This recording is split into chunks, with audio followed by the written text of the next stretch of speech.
Welcome, everybody, back to another exciting show of the About That Water podcast. I'm your host, Anthony, and I definitely want to thank you all for being here today because obviously this is Labor Day, and I have been slacking on releasing this episode because it's been a lot happening this weekend.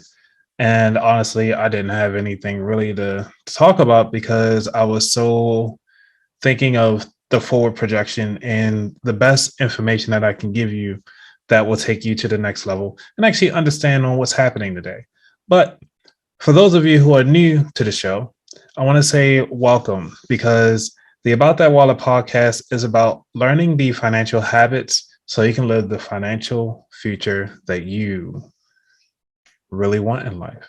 Because my whole goal is to kind of get you to that next level. My whole goal is to help you understand what are those things that you're having issues with that could actually take you to that next level. And one of the things as I go through this process, I also want to educate you. And as I learn, you learn. And also as I bring on more guests, they also can help bring that extra excitement that everyone desperately needs. So for today, I want to talk about middlemen.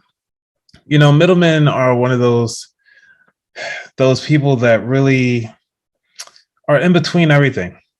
So it's like you can't do anything without them. People hate them. Some people love them. And then next thing you know, people build technology around it just so they can make their lives easier. What you see is my shirt that I'm not lazy. I am physically conservative. That means that I am lazy. Honestly, I really am. But I'm also lazy in the sense of getting things done. And the cool thing that I really like about middlemen that I think they really are underappreciated value to society, but I have to give them their props because without the middlemen, I don't think a lot of us will be where we are today. But to understand what middlemen are, we have to understand what the definition of a middleman. A middleman is a person who buys goods from producers and sell them to retailers or consumers. Perfect example. You actually can buy your fruit and vegetables at the supermarket, or you can actually go to the farm directly and get them at a lower cost. Now, obviously, the supermarket themselves, to me, I actually look at the supermarket as a middle person, as the middle industry to the actual consumers. Then you also have the actual wholesalers. So the wholesalers will actually buy the products directly from, say, the farm in bulk and get them at a wholesale. So it's at a price that the farmer produces and say, I usually can sell these at my store for 25 cents a pound, just say for like a bushel of tomatoes. And they will sell it to the wholesaler for 16 cents or 15 cents a pound, just for round numbers. They're not even round, but like nice, comfortable numbers. And so then that middle person will then sell it directly to the supermarket at a markup price, say 20 cents, or even sell it at the same price of 25 cents that the farmer was going to sell it. And that's how the middle person get their money. They get the money from the purchase price that they got it for versus the price that they actually sold it to the manufacturer, meaning to the distributor, say, like I said, like your local supermarket.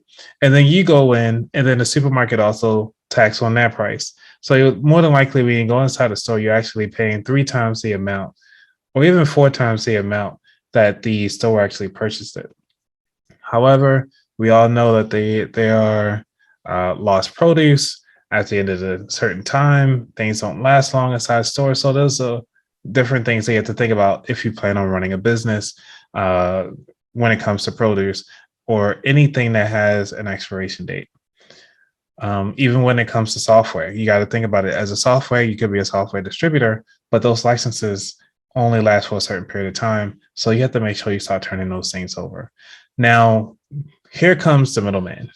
So say if you're a business and you are making paper clips and you realize, I can only reach out to so many people because, you know, you are only able to reach out to as far as your network can take you.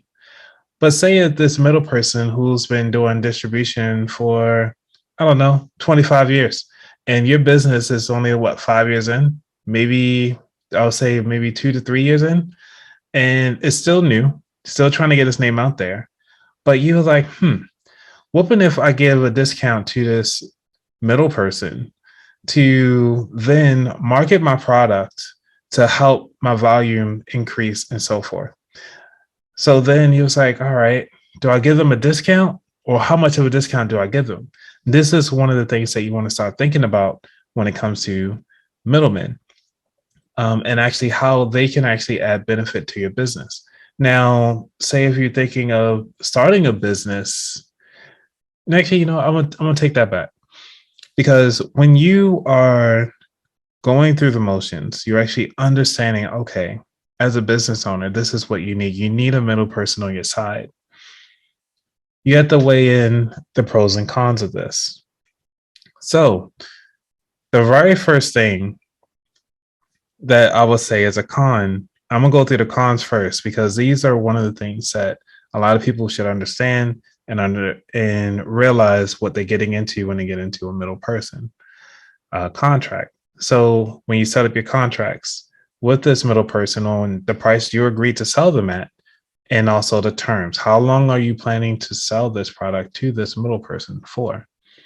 Now that you have this grand idea to work with this middle person, you then decide, all right, well, looking at that track record, what's the worst thing that can happen to your business based on this middleman or this middle person's values? So you didn't pay any attention.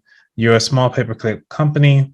You started selling your paperclips to this middle person. I'm gonna just go big with Amazon. Amazon is a perfect example of a middle person. You started putting your products on Amazon. Amazon, like, cool, we're gonna give you, we'll just buy everything you can put everything you want on our site, but we're gonna charge you on a monthly basis on how much space you take up in our warehouses. And that is actually how it works in Amazon. You can look at all the pricing, different variables if you're a business to business process. But I'll say definitely take a look inside Amazon and see how they price that things out. I'll actually put a link in the show notes on how Amazon does their pricing. So you put your stuff on Amazon. Amazon then have their own distribution software and all their distribution stuff. So you put your stuff up on Amazon. Amazon packages everything and send it off to the customer. Now, how many times have you actually had your Amazon package stolen or gone to the wrong house because they didn't realize on what address that they put on? So then the customer comes back and complains about your product over and over again. Then it will look bad on your business, because hey, you just started out, everybody's looking for a reputable paperclip, and they say paperclips, right? Or staplers. Staples, paperclips, it's bent metal. And you put this stuff out there, and Amazon is doing a horrible job with their product. So then it looks bad on you. Now you got to look at it like, well, what do I do? Do I pull everything off my shop, or try to dig into it a little bit more? So this is one of the cons is, one, miscommunication. The second con that you can think about when it comes to a distributor as a middle person is the reputation or the brand of that middle person. Does that middle person has a brand that can really take your products to the next level, or does it have a weak backing, meaning that they have a hard time pushing products out? Thus, you're going to have a hard time communicating with this person and really making sure that your products are going where they're supposed to go and actually packaged the way they're supposed to be packaged. Are they getting the double wrapping like they're supposed to? Are every customer getting that extra slip inside the package like you would do it if they were coming directly to you? You want to have that process as seamless as possible. The third thing is the options for you to actually send out your product. Are your products being white labeled? Meaning that are you able to put your logo on a tape that goes on that box? Are you able to put your stickers on everything that's inside that box without it going from that middle person's box and sent directly to the customer? Amazon is one of those folks that allow you to have your own custom boxes and everything. Or you can actually have Amazon set up as a web portal to your shop. Instead of you actually sending the products to Amazon, you can still ship it from your own personal warehouse directly to the consumer using whichever shipping methods that you prefer. So these are options that you have with the middle person. Now, this is a well-established middle person. I'm using Amazon as an example, considering they only started with books and then now they're doing like everything from A to Z. Hence the smiley face if you ever look at the Amazon logo. But these are the things I want you to start thinking about when it comes to middlemen. So middlemen can, for every con, there is a pro, and for every pro, there's a con. It's just how do you actually filter out what is best for your brand, your image, and for your consumer's sake. Now, so those were the main two. The third thing that I really want to talk about is the ease of use for the customer. If you are a middleman and you are not making it easy for the consumer to go through the website to get the things that they want within 3 clicks, you have failed as a middle person. If you cannot make a deal for your customer that you're representing, both the customer and also the buyer, and if you don't make that process seamless, you're doing a horrible service for your brand and your image as a middle person. Therefore, you'll also set up a bad taste for the buyers that you represent, and also a bad taste in the mouth for the manufacturers that are actually giving you the products. So those are the things that you really have to think about, is what are the things that you as a middle person, I'm going back from you as the manufacturer now to the middle person. Because say if as a paperclip perspective, say your products, it just costs too much for you to make them and then also ship them at the same time. So then you just find a cheaper supplier that does the exact same thing that you do. You take their staples or paper clips and rebox them into the boxes that you like and the quantities that your customer enjoys, and you just buy in bulk these staples from this other manufacturer. You then become a middle person.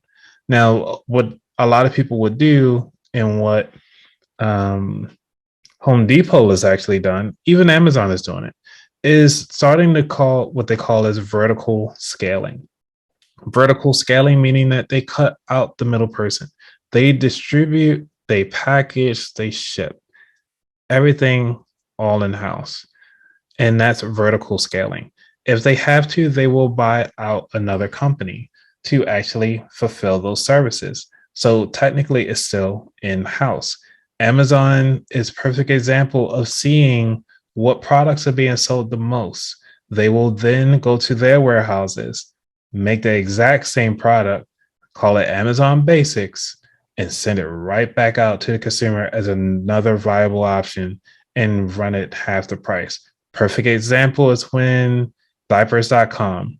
Diapers.com was selling diapers, doing a fantastic job. Amazon wanted to buy it, but diapers.com said no.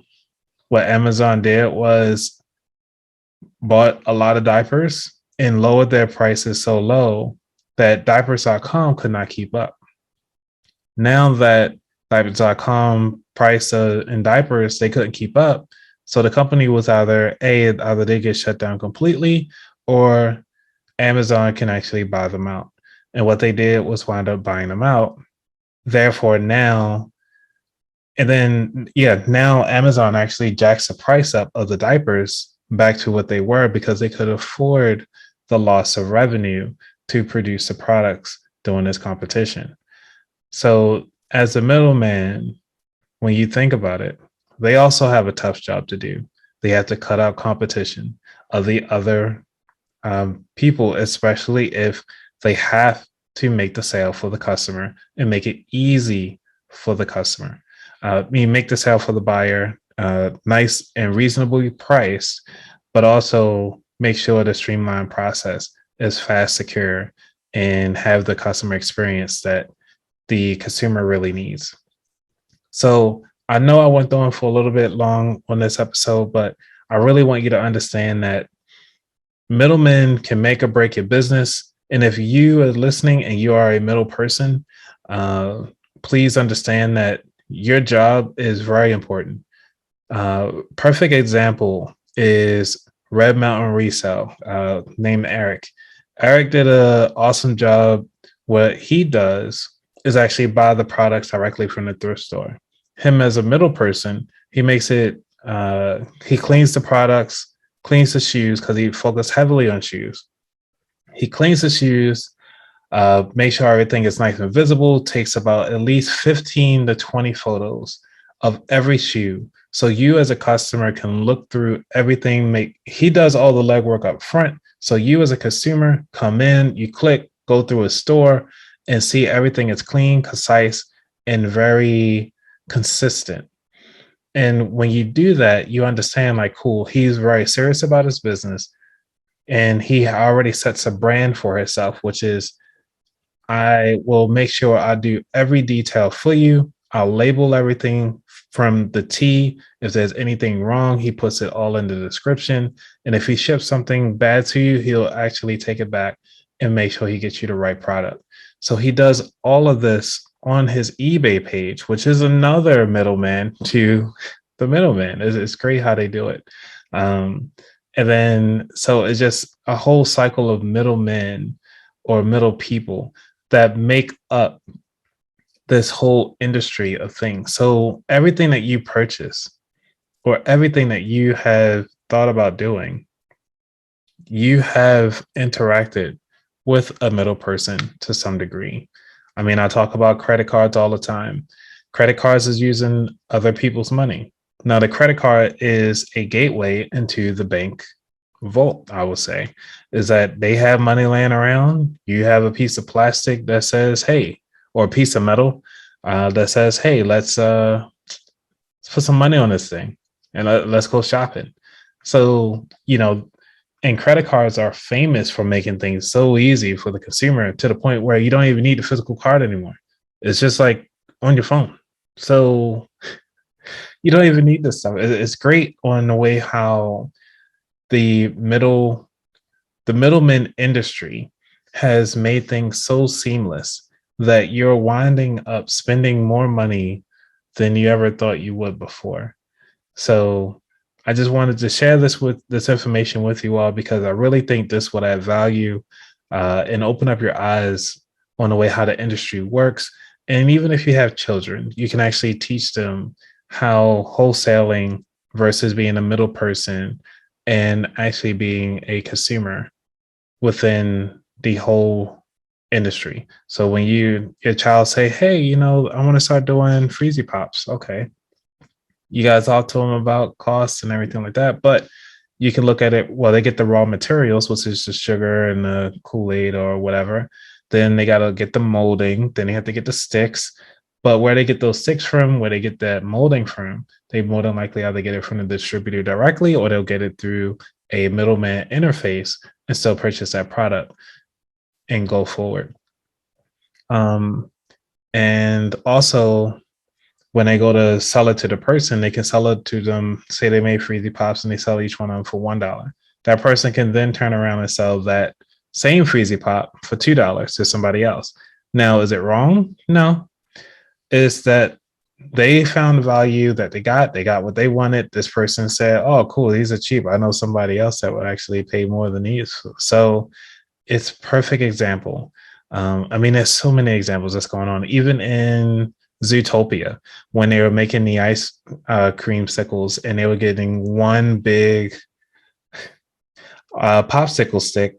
And what they would do is actually cut them to mini popsicle sticks and then put them inside ice trays for the hamsters to start eating their own ice cream. So then they throw those out. So it's actually a pretty cool way to, you know, to use the middleman to actually make more money on the back end. Even though the first end they got it for free, so they got 100% profit on the back end, which is pretty cool, pretty clever. Not highly recommended, but these are the things that happen that I really think everybody should take a look into, because I really think that understanding how money works and how the system works is so much happening out there. All right, everybody. I think I am done here, but before I go, I want to say thank you all again for being part of this segment. Please be sure to follow me on Instagram at About That Wallet, on YouTube at About That Wallet. I don't have like a custom URL yet. I need at least 100 people at this point to follow me. So if you haven't followed me on YouTube yet, just subscribe to the show. You don't have to post anything if you don't want to, but I just want to make sure that you actually get the content that you need on all different flavors as we go through this, because again, this episode is more of a reference point. So you can actually take things to the next level, and I want you to be successful. If you got any value from this, please leave a comment down below in the description. And if you think that somebody else could actually enjoy this information, please go ahead on and send them on over to the Apple Podcast. Make sure you leave about 5 stars. I would love to read some more 5-star reviews. So I look forward to hear from you all. All right, I'm out.